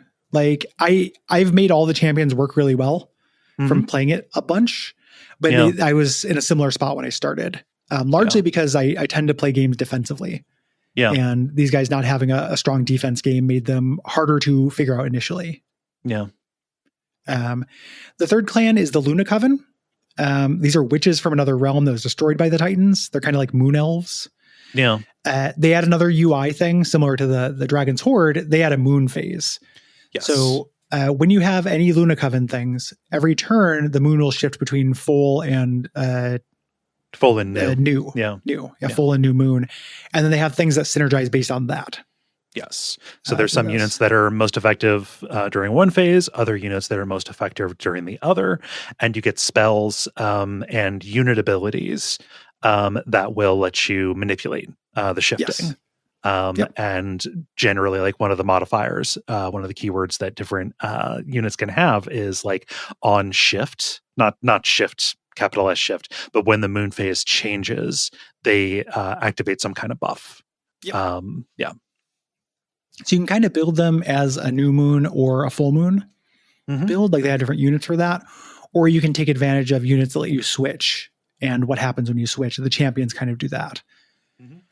They have a thing called Conduit, which is a buff your creatures get, which increases the magic power on the floor. Yes. And this synergizes really well with their base spell, which is a 0 cost, 1 damage, or 1 healing, depending on who you use it on. And as you get a bunch of Conduit, this becomes a bigger damage, bigger healing. Yes. For free damage, but you like only on a particular floor. Yes. Is what it is. And of course, there's a floor card or a room card that you can get for these for these guys that will double that up as well. Or give everyone Conduit when you start, things like that. Yeah. Also, like their champion, one of the builds you can get is just like, you always have like Conduit. And if you give them a particular piece of equipment, that Conduit is just constantly climbing. Yes. Yeah. They have attuned abilities. Attuned is a return from the first game, which means it gets more power if it's buffed. So like a spell does 10, but it's attuned. If you add 10 to it, it actually adds 20. So anything you add to it is more powerful. Mage Blade, which is just a buff to attack based on how much magic power is on the floor there. And then there are silent units and fey units, which are the new moon or full moon and new moon units, respectively. And those have individual synergies, and the two champions more or less correspond to that. Yeah. This is probably, out of all the clans on this is probably my least favorite. They're cool. I've had really great runs with them and everything. They have a really bad early game. I find like they're really tough in the early game. They need a lot of help. Eventually you can make this absolutely broken and powerful like you can all of them. But this particular clan was some of the like highest just individual like damage per round that I ever that I managed to get in my time with this. Like if you want to just do raw damage, you have to kind of trade that off for just this built-in fickleness. About them. And also like the starter deck on these guys, that little 0 cost, 1 damage thing, you're going to be drawing a lot of those. And you need Conduit for them to be useful at all. So you have to build up some Conduit. The two champions synergize with this. Eka, who gets more Conduit as you go. I don't play these guys as often as I do other people, so I'm trying to remember all of her abilities. So her Spellweaver class just starts with a bunch of Conduit right away. And then anytime you cast a spell, including the like little free ones, you stack Conduit on top of that. So over the course of an individual kind of battle, if you just like place her at the top, by the time anybody gets to her, if you're just casting free spells up there, you're good. She also has one that does with shifting the moon. I want to say every time the moon shifts, she gets a buff through that. So that's something that happens every turn. The one I've spent more time with is the secondary champion, Ardun, who is more of a heavy hitter. He's got healings into the Mage Blade bit. So he gets more powerful as you get Conduit. He also has an ability that will give him like plus 50 and change it to New Moon for that. Like you can use that every other turn. That's really powerful with New Moon units, with silent units. So you can make him really work with that. For as much as like this whole thing reads as, this is the squishy caster, the clan, that's only kind of the case. There are like whole lines of units, and then this particular hero that are really effective in like battle.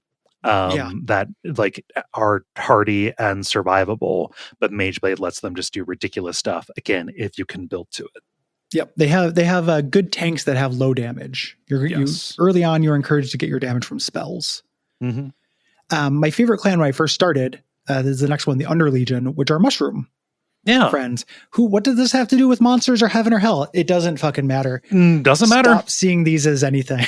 There is no story.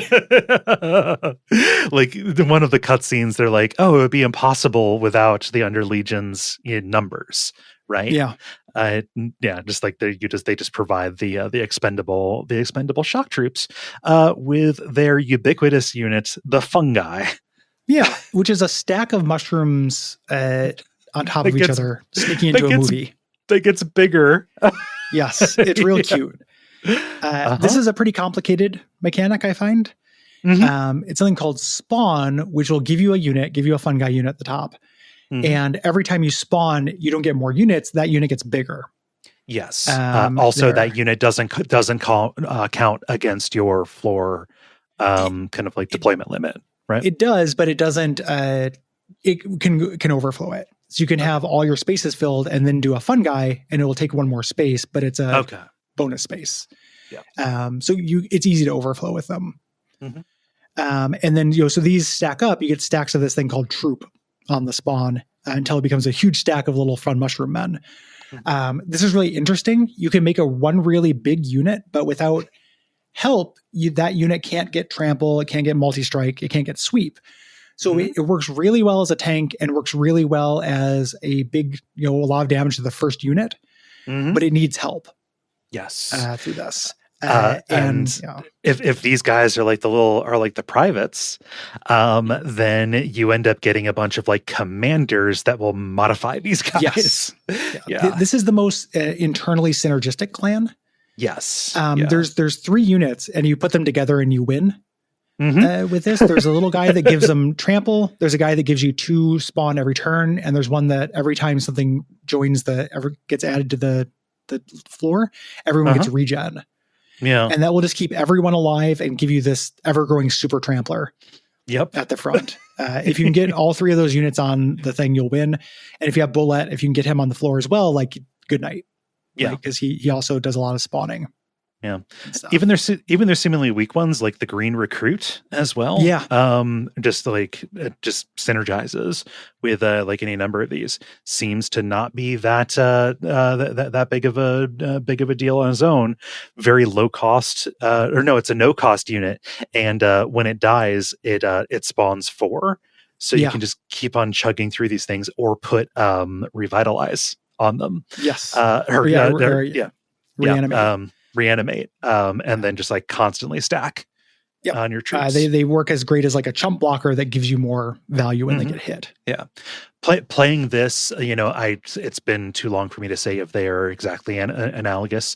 But like this reminds me of the Candle Boys from the first, at least in terms of breakability. Once I unlocked the Candle Boys, it was easy to win runs in Monster Train 1. It made sense to me because it is broken and for newbies.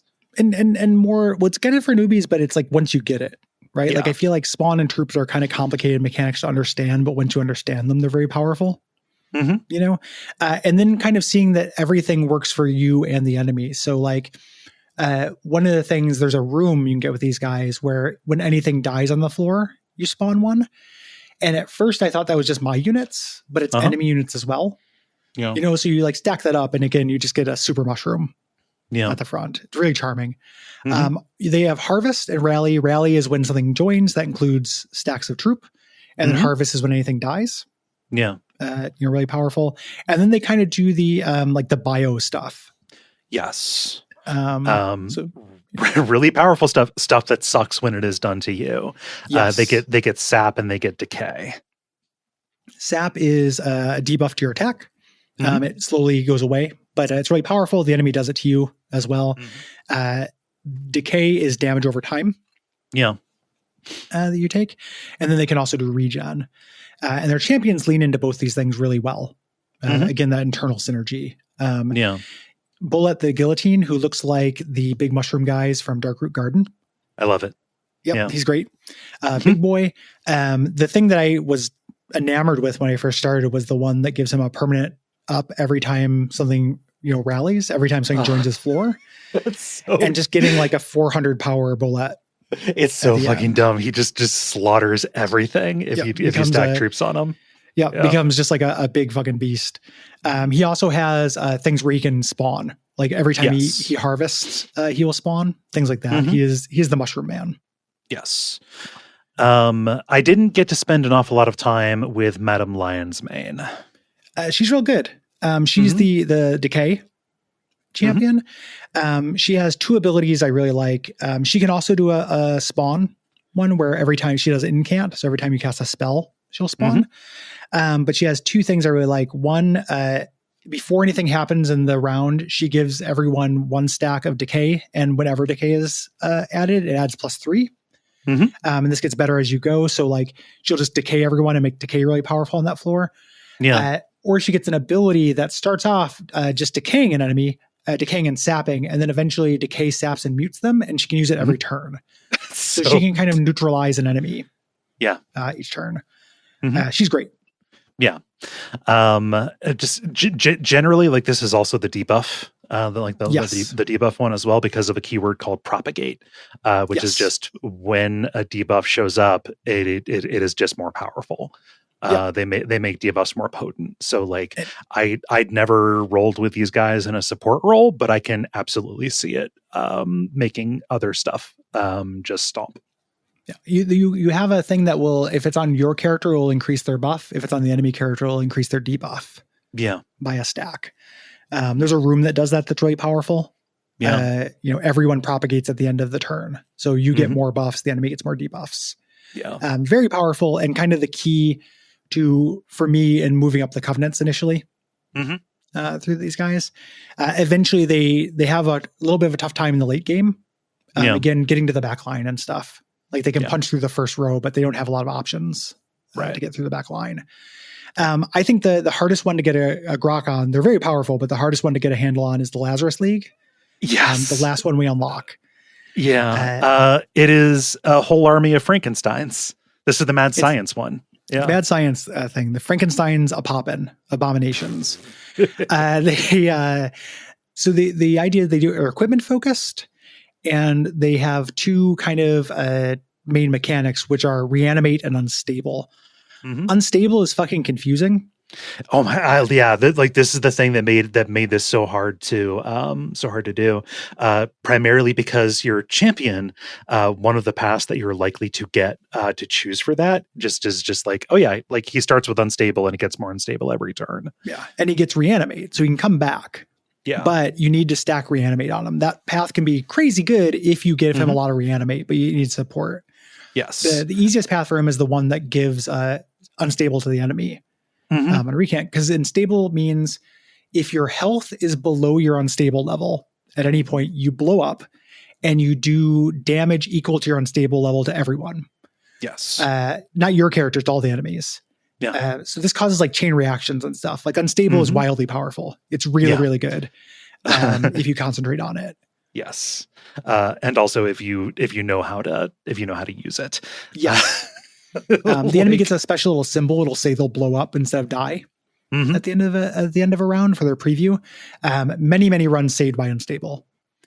Reanimate is more complicated. Reanimate, you put it on a character, they have a stack of it. If they die with reanimate, they come back with 1 health and they lose a stack of reanimate. This is really cool if you can stack it up in big amounts. Because what that means, it sounds like nothing because it's 1 health, but you think 1 health can take a hit of any size. You can take 500 damage in 1 health and you just come back with 1 health. It basically kind of gives you a free hit of any size. You get a good preview. Like, so this is the one that I unlocked the last. Makes sense because it's the most technical. Oh my gosh. You get a good demonstration of this well before you get these guys there's a boss. The boss. The boss called the Undying, which is a cool visual design as well. He has just a shitload of reanimate on him all the time, and it'll grow. He's also a don't play on the top floor guy because he gains it as he goes up. Yes. Yeah. And it's like, okay, so I just have to keep on. Well, no, that is more attacks that are taken to keep him down. Yes. It's a little bit like damage resistance or Titanite on the back end as opposed to the front. You can, if you hit hard a few times, you will struggle with reanimate. You have to hit soft many times with it. Very, very powerful, but you kind of have to go in on it. They have something called Mix. This is if I had to choose my least favorite thing about the game, it's the interface for Mix. Yeah. It's slow. Mix is, you get a choice between two effects, either two positive effects or two negative effects that are minor that cost 0. You mix, you get a spell, and you can stack mixes. So every time you do mix before you cast the spell, you'll get it'll make the mix better. Yes. Every time you get a little menu where you choose between two cards, though, and it seems slow to me. Yeah. I find it a little bit tedious. It was also just kind of like de rigueur. Like you're making some choices. Like there's blasting infusion, which is unstable, enfeebling, which is sap, Goliath, which is rage, and Madman, which is regeneration.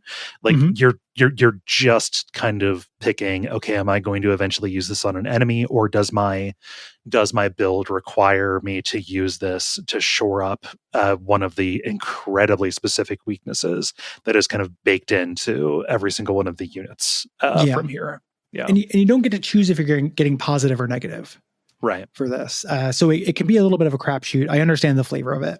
Yeah. It just, I'll take it when it's available, but I tend to favor unstable as a build for this. Yeah. They also do spikes and lifesteal, and then sacrificing and equipment synergies. Yes. They have a whole line of units called graft units, which are a weak unit that comes with a really powerful piece of equipment you can't otherwise get. So you send that unit out to sacrifice them, and then you get the equipment. Yes. And these are crazy. These are really, really good pieces of equipment. You can get multi-strike, which is hard to get without downsides from other equipment. Yes. You can get, no condition multi-strike. A really good gain rage on strike and revenge. So your character's just always getting more powerful. Stuff like that. Yeah. They have a couple of throwaways because you also get the assistants as well. Yes. The assistants there's kind of two kinds of them, or three kinds of them, and they synergize most with the secondary champion, Baron Grail, who looks like he should have more health than he does.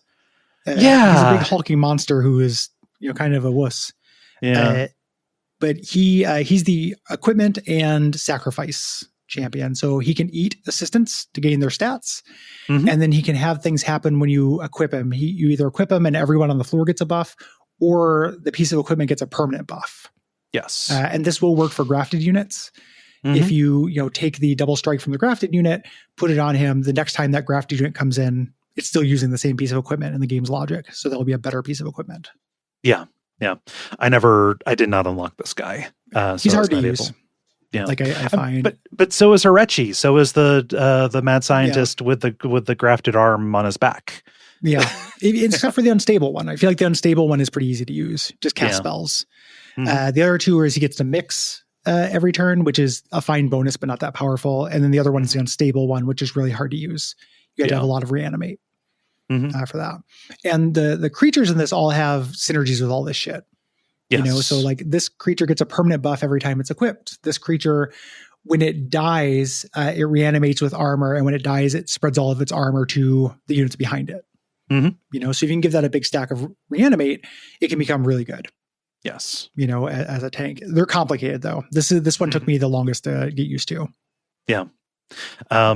Just a real big whiff of like, if I just understood this better, this might be one of the most broken things in the game, but I just don't. Yeah. I think it's largely considered to be the most broken clan, but they're definitely the highest like skill floor, I feel like. Yeah. And it took me forever to get them. Like when I first got them, I was like, these guys are a bummer. I don't like this clan at all. And like now they're also a really powerful support clan, weirdly enough. Because graft units are good for everybody. Lifesteal is good for everyone. Like a lot of the stuff that they do, you want. Yes. Yeah.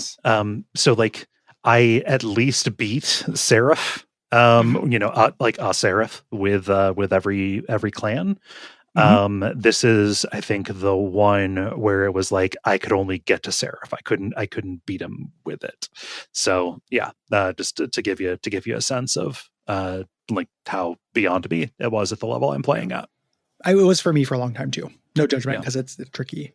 Yeah. And then there's a fun surprise. So the whole time I was playing this, I was thinking, God, I hope that I want to see how this interacts with this.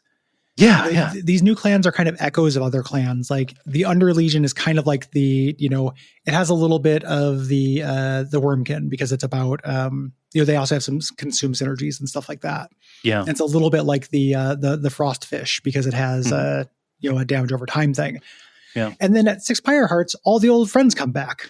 Yeah, you get Game Master Anthony'd. All your friends from every video game. If every video game was Monster Train 1, just comes out of a portal, and they're like, it's time to work together, baby.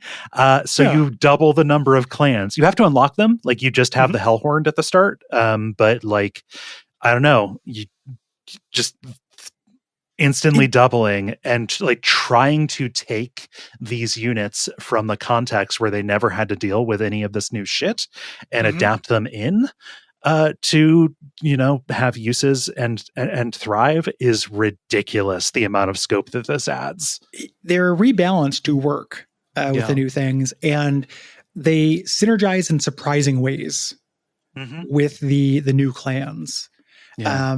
If you have, so like the Shardtail Queen, which is the alternate champion of the Hellhorned, she has one of her paths is to get stronger on rally. Well, you play her with the Under Legion and you do a mushroom build, and she gains power faster than like Bullet does. Yeah. From that, like there's a lot of things you can do. The Melting Remnant have a unit that gets more powerful if they harvest. You do them with the mushroom guys, and every time the stack of mushroom guys gets hit, it maybe counts as losing 3 or 4 units. Yeah. So he gains 20 stats every time you get hit. Yeah. It's really neat.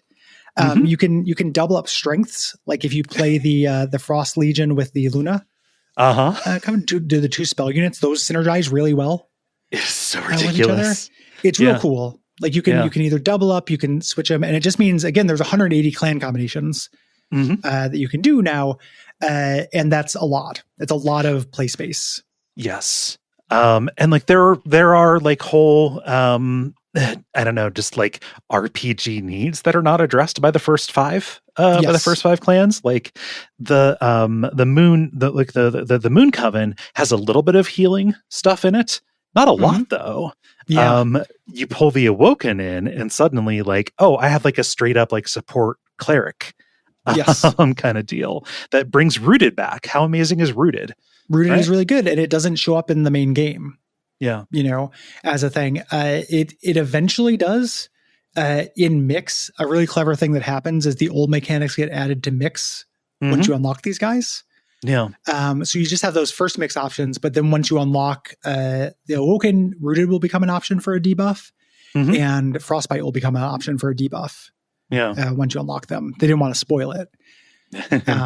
Just really, really fucking generous. Like this is the type of game where the interest comes not on the back end of what you're against. It's what you're doing, your verbs, kind of like Isaac.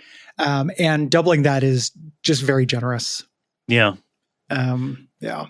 And they're going to add another clan, and I don't put it above them to sneak the Wormkin back as well. Yeah, I really hope the Wormkin come back, because those guys are great. They don't have skits. Yay! Yeah, they don't hang out and talk. They're here for business. Yeah, yeah. The tree doesn't talk to the wax gangster priest. It's good. I don't want them to talk. No, they got nothing to do with each other. Yeah. We kind of, in talking about a lot of the mechanical play space, we've kind of encountered or encapsulated a lot of stuff that can happen with the bosses. Yes. In this. And enemies. The enemies will usually have a concept, where it's like, okay, these guys, this boss gets reanimated as it goes up. This boss gains armor every turn. This boss gains damage shield every time it goes up. Things like that. You can always preview these and plan for them. Yes. As a thing. The ring bosses, the 3 main bosses, have different unique abilities. Yes. Through this. There's only the 3 now. Right. And they're going to they're adding alternates with the new stuff, Yes. right? Yeah. Yep. Big deal. But also like, okay, there are only 3 now, but each of them has at least 3 variants, right? Yes. Not Archeon, I think. Archeon is pretty Archeon's consistent. got 3. Does he? Okay. Yeah, Archeon's got so Archeon's the first one you do every time. And his he has a variant where he just does a lot of damage to things, and when you kill one of his units, he gets stronger. Okay. He has a variant where he pushes your unit to the back, so he shifts you through that to disrupt your tank strategies. And then he has a path where if he's on a floor with nobody on there, he does damage to your Pyre Heart. Yeah. Through that, all requiring different kinds of play styles. Yeah. Through that, but he's also the first major boss. He's pretty easy. Yeah, he's not hugely taxing. Also, like he has one of the most limited quote pools. He's constantly telling people to get out of his face. Yeah, he's like a bird. He's like an angry bird. Kale, who is the Rusty, a little redheaded cherub on a bunch of clouds. This guy is the first like hard boss, I feel like. Yeah. This shit gets out of hand. He is specifically built for his forces to snowball on you more than other stuff. You got to do the bottom floor, like for Kale. He's an inversion of the Penumbra. Yeah. As opposed to you having morsel units that you can eat. He has, which also count for harvest if you do Penumbra with a harvest clan, just into those synergies. But he does these little cherubs that have 60 HP, at least on the difficulty I'm on. And if they survive until the end, they buff everyone on their floor. Yes. And the buffs are really intense. Like basically, if you let somebody get to the top, you will lose of this if they get the cherub buff every time. Yes. There's not real like it says something that the best for like the most advantageous one is the vampiric feeder. The one that I find the easiest is the damage shield one. Okay. Because I don't know if this is, I don't know what's on Covenant. But at least on the Covenant I'm playing, the life drain one also gives a buff in attack. And they end up hitting like way too hard by the end. Yeah. Damage shield I can usually get through because I can either ping them with a spell or I have multi-strike. Yes. Yeah. But generally you have to play on the bottom floor for Kale. Yes. The nourishing feed on that is fucking absurd too. Also, like he doesn't start at the bottom floor and kind of like proceed upward. He is like Seraph and like Archeon. He is moving from floor to floor. He will deploy the feed onto whatever floor he happens to go to. He's he goes to a floor with units on it. Yes. A random floor with units. And then finally you have the Seraphs at the end. And this is one of the this is something I kind of hope they balance because one of these is clearly like much harder than the other ones. Fucking savage Seraph. Yeah, savagery is really tough. Yeah. This is what ends my streaks when I'm doing streaks at Covenant 10. Yeah. This is the final boss. Savagery enchants your characters with melee weakness. And every turn. And it does the enemies are just hit really hard. And it comes with sweep units, so your backline units are not safe. No, not at all. And when Seraph is on a floor and applying these, he also is blasting through everybody too. It's really hard. Like savagery, you need to have a very specific build to counter. The other ones kind of allow you a little bit more flexibility. Yes. Here. So like savagery, I would like to have balanced a little bit. Personally, that's the hardest one. The other two, the second hardest one, I think is the corruption one. Yeah. Corruption is a damage over time that does not disappear. So it's usually lower amounts, but it keeps stacking, and it never goes away. Yes. This is a real problem if you have a lot of squishy units and you don't have a way to give them armor or heal them. Yeah.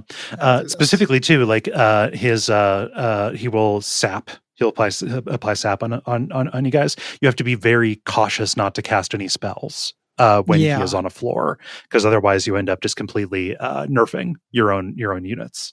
And it'll take a long time for that to come down. It kind of never does. Does he sap or is it? I think one of the enemies in one of his crew saps. I think he just corrupts. It's an ability that he has on enchant. It'll put. He makes his units. Yeah. Yeah. And then the easiest one by far is the one that gives you, it's basically a DPS check. It gives you cards that if you don't play them, if you play them, it gives all of your units sap. If you don't, it does damage to your pyre. That's what I was talking about. I apologize. I was talking about the entropic one. You were talking about the dominant one. Yeah. Yeah, no worries. I don't remember their names. It's all wireframe to me and like what they do. So no worries at all. The sap one, you either have a pyre that can tank all that shit, or you're scaling damage fast enough to eat the saps. Yes. By far the easiest one. The biggest problem is he also gets sweep units on the bottom floor, and that can fuck you up. Yeah. Little pro tip for people who are going up against that Seraph: find an Inferno room and put it on the first floor. Oh god, and it takes care of a lot of his problems. Yeah. And also like all of these guys have a shitload of health. Like any of the ring bosses that you get, Archaea and Kale, are going to have. They're going to be checks to make sure that you have built your engine at least a little bit to damage them, so it doesn't become full on attrition. Seraph especially, and it graduates really nicely. Like Archaeon is not hard, but you do want to have a direction for Archaeon. Like you want to be at least going in a direction. Kale, you want to be a little bit further along. And then Seraph, you kind of have to have the apex of whatever you're going for. Yes. Through that. I mentioned this earlier, but again, if you're struggling with Monster Train, you can look at these, you can pull up the map and see who you're going to fight. And I usually don't check build to it. Like I usually don't check Archaeon because like he doesn't hard counter stuff as much. Yeah. But I always check Kale because if Kale's going to give me the Spikes one or the Lifesteal one, I need to be able to go on the bottom floor. And I always check the Seraph because you need specific counters. They unlock a thing after you get all of the available Covenant hearts or Pyre hearts, where you unlock the Titans. There's a trial you can do for each of the ring bosses that buffs them. You can turn it on or off. So you do Archaeon or like tougher Archaeon. And it makes them more of what they are. And if you beat them, you go and you fight the Titans. And like the thing with the Titans is it's kind of a check, but it's all of the checks at once. The Titans are really hard. Yeah. Like you're not, I don't think you're meant to streak the Titans. Like just keep playing the Titans. I think you're supposed to beat the Titans and then turn them off. Basically. Yeah. You get the Titans so you can get their Pyre hearts, right? Yes. That's how I've been playing it. I find them very difficult. Like I've beaten them more than just the 3 times necessary, but they tend to end runs. They're really interesting though. So it's 3 bosses at once. Yeah. One boss is on every floor. It's a really tall guy, and he has tons of health. So you have to be able to punch through stuff, and he corrupts everybody. Yeah. There is one guy who's on the bottom who is like a big melee tough guy, kind of like a centaur looking thing. And his gimmick is once he gets to the top floor, instead of going to the pyre, he goes back to the bottom and he gets a layer of multi-strike. Yeah. So like every time you allow him to cycle, he gets stronger. Yeah. And then there's a guy parked up by your pyre attacking it. He doesn't do very much damage, but he kind of acts as a time limit. You can't just vibe, like he's going to slowly drain you. And every time he attacks your pyre, you get a spell that you can cast to make the pyre attack back. So you can eventually kill that guy. Yeah. And they have ability where you have to kill all of them. Killing just one of them, if you get one of them to 1 HP, he doesn't die. They all have to go to 1 HP, and then the next hit kills all of them. Okay. It's called like Fate Link or something like that. That is absurd. It's really hard. Like doing it the first time was very difficult. I did it on Covenant 1 or Covenant 0 the first time. Like I recommend if you're going to try for this, do it at low covenants because it's already hard enough.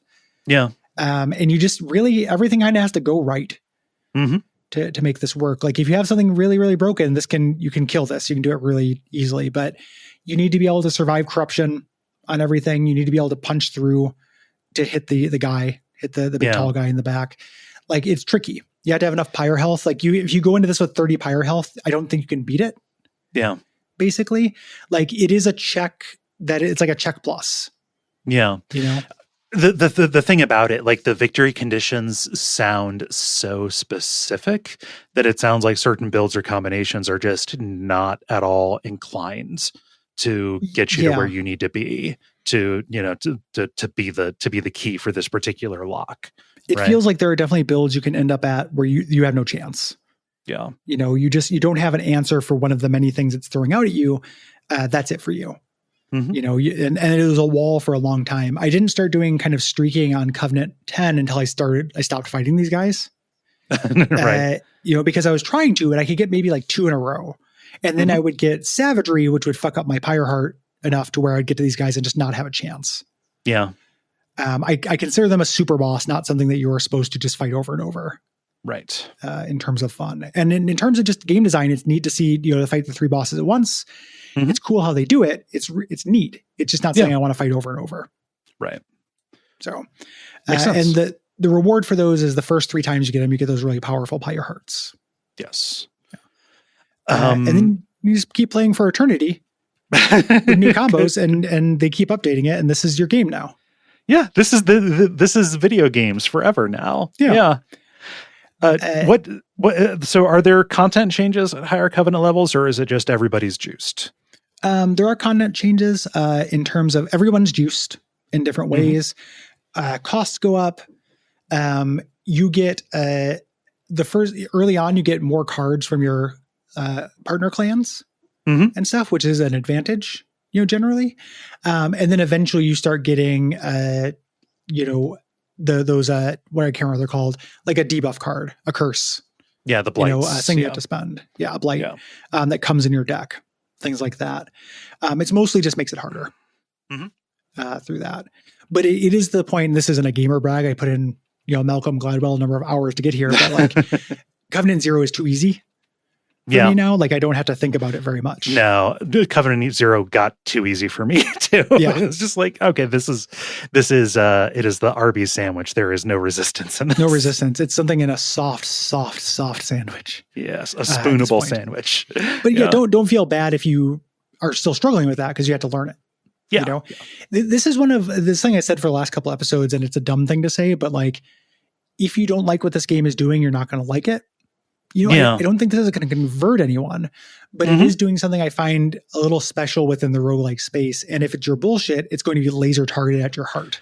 Yeah. And I always bring this up as like, what is a genre that just doesn't work for you, but there's like a thing that is your weakness in it.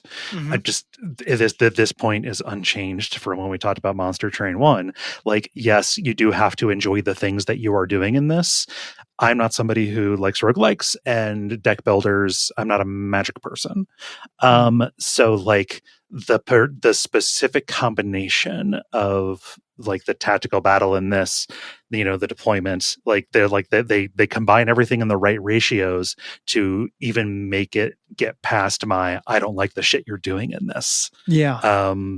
Kind of filter for any other game that might have these things present in different varieties or different ratios. Right. Yeah. And I think if you are at all somebody who like thinks about design and mechanics and like how they work and how they work together, there's just too much to feast on here. Like there's too much to think about with this. Being constantly presented with a series of questions of how would these things work together, and the answer being the dev thought of that and it's really neat. Yeah. Over and over and over, and still be unlocking it hundreds of hours in, finding things that you didn't realize would work together is why I play video games. Yeah. You have to have in your gamer heart the idea of having a game that you don't beat. Like you can decide when you're done with it, but you decide when you're done with it. It's just a thing you sit down to do a run. You have to have, I can do a run. Not everybody has a run in them. Like they don't play games with runs. The same way that I don't do like an MMO. I can't do a season. I don't do a Destiny season. Like that doesn't work for me, but something like this does. Yes. And fits into my life really well. It takes me about 45 minutes to do a run. It's the perfect amount of time to play Switch before bed. Yeah. Just very, very easy to fit into my life. Fits in my life easier than almost any other game. And it's just super rare to step into a constructed world made by people who just do not believe in limiting principles. Yeah. It's great. It's the commonality of the roguelikes I love. Yeah. Balatro had similar energy. Isaac is the OG for this stuff. Just let you do stuff. It is a toy at the end of the day. It is a game. Yeah. It is a tactical challenge, but let that stuff be further along. Let that be advanced higher up the ladder. So great game. Again, my game of the year, with the caveat that I haven't played, any of the games everyone else is going to say is game of the year. Yeah. But yeah, this is my favorite thing I played this year. and I'm still playing it, and I'm still going to keep playing it. Like it hasn't lost its appeal for me yet. Yeah. Huge thanks to Joey for executive producing this. Yeah, thank you, Joey. And yeah, hopefully this was entertaining and it wasn't just us saying keywords for 2 hours. I mean, again, and everyone forgive my sicko shit. Let me be a sicko for this. Let me have this. This is one of those things. This ought to be a balm for the Gary doesn't like anything people. This is the most enthusiastic I've ever sounded on this podcast. Like it is. I don't like lots of things, but the things I like, I really fucking like. Mm-hmm. And they're called Monster Train 2 and eventually Monster Train 3. Yep. If you're listening to this and you are any kind of disadvantaged person and you have a project or product you'd like us to shout out, please send me an email at Gary@Duckfeed.tv. We'd be happy to do so. We don't have anything this week, but yeah, send me an email, include pronouns, any information you think I would need, and we'd be happy to do so. Yeah. If you have thoughts on Monster Train 2 or any of November's other games, which include Unpacking and our premium episode, Hitman Blood Money, you can go to duckfeed.tv/contact by November the 15th and write in. The same thing applies for December's games, which is just Wasteland 3. The deadline for that is December the 15th. Just go there. If you have thoughts about multiple games, please separate them into multiple responses, and we prefer responses that are specific and concise. Yeah, Wasteland 3 does not include the DLCs. And little, pro tip for everyone, the tone does lit up a little bit. It's super goofy early on. It does not necessarily put in a good impression, but it does lit up. So give it a little bit of time. But it's a good game. It's, if you like a Shadowrun tactical CRPG, it's that. If you like us and you want to support us, if you want to hear that episode on Hitman Blood Money or next month's bonus episode, which I think we decided is the PRGE panel, or the Zelda Bonfireside Chat. No, Zelda Bonfireside Chat is the is the rerun we're doing for the beginning of the year. Yeah. Yes. Little spoiler there for January's games. But if you want to hear our live panel at PRGE, guest starring the Retronauts, really fun panel, you can become a patron. If you go to patreon.com/duckfeedtv, $5 a month gets you all of our bonus episodes, including entire bonus shows, bonus shows that are good. That we really like. Unfilmable is really fun. We talk about horror media, the Feel Bad Rainbow. During that, you get a big backlog of Abject Sufferings. At $10 and up, you get Adaptation Decay and Quack Stack, both of which are really fun. Yeah. Loaded with value. Yeah, we think so. And we really appreciate it, and it lets us keep doing this. So if you like this and you don't want us to have to go get jobs at Target, that is what helps us. Yes, it keeps us out of Target. Yes. If you can't support us, we understand. Shit's fucking wild right now. There are free ways to support us. You can leave a rating or review. You can tell your friends, help spread the word. Leave comments if you can. Whatever podcast directory feedback you can give, please leave us positive stuff. It helps spread the word. Yeah. And perhaps most importantly, save the date, December 12th and 13th for Duckstream 2025, our annual charity live stream. This year, we're doing it for Point of Pride. It is 48 hours of streaming. It's really fun, and more details will come. Yeah. And also, please join us in thanking our producer, Gwen. Big thanks to Gwen. Yeah. Until next time, what should they watch out for? Watch out for eating that dragon's cake. You don't want to eat the dragon's cake. No. There's a real big titty, curvy dragon in this. And like a sexy mushroom too. There's doing a lot of stuff in this.